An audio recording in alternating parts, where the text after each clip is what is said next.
Hello ළමයි ගොඩක් රස්නේ කාලවලට ඔයාගේ කොණ්ඩේ ටිකක් වැඩිපුර ගැලවිලා යනවා ඔයාට දැනෙලා තියෙනවද? ඉතින් ඒ වගේ දවස්වලට මෙන්න මේ දේ කරලා බලන්න. මේකට ඕන වෙනවා කොමාරිකා. ස්වභාවික කොමාරිකා තමයි ඕන.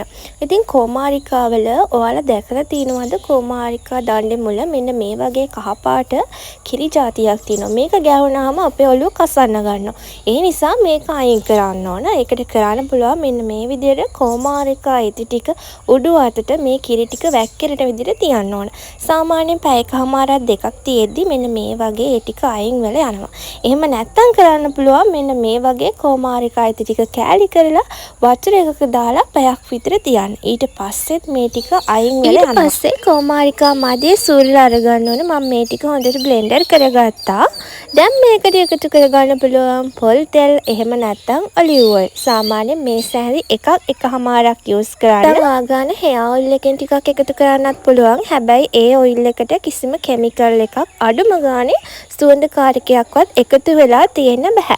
ඉතින් මම මේ විදිහට මේ සැඳ එකමාරක් විතර එකතු කරගත්තා. ඊට පස්සේ මේක හොඳට මික්ස් කරගන්න. මික්ස් කරලා ඔයාගේ හිස් කබලේ හොඳට ඇප්ලයි කරන්න.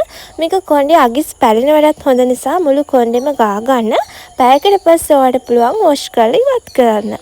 ඉතින් අපේ ඔයිල් එක ඔයාලට ගන්න ඕන නම් මෙන්න මේ නම්බර් එකට WhatsApp message එකක් දාන්න. මේකට කිසිම කෙමිකල් එකක් නැහැ. පොඩි ළමයිට උනත් බය නැතුව යූස් කරන්න පුළුවන්. නැචරල් දේවල් වලට කැමති ඔයාලට තමයි මේ හැම දෙයක්ම. ඉතින් ඔයාලා හැමෝටම නිරෝගී කොණ්ඩයක් ලැබෙන්න කියලා ප්‍රාර්ථනා කරනවා.